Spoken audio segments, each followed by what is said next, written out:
When installing the Avansa Under-counter Safe, first remove the plate, place it where you want to mount the safe, mark the holes with a pen, remove the plate.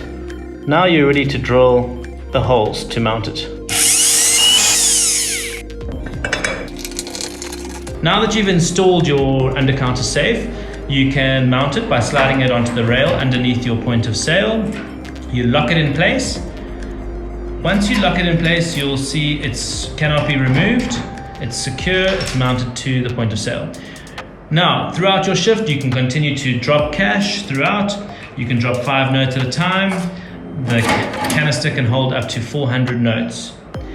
When you've finished your shift, you unlock the safe and you can transport it to the cash office securely because it's still in a safe, completely locked, completely sealed in a metal safe.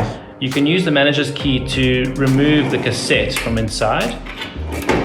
As you'll see, there's a spring-loaded system to make sure that the notes are stacked neatly and makes it very easy to do your cash up. Notes come out and go onto your cash machine for processing.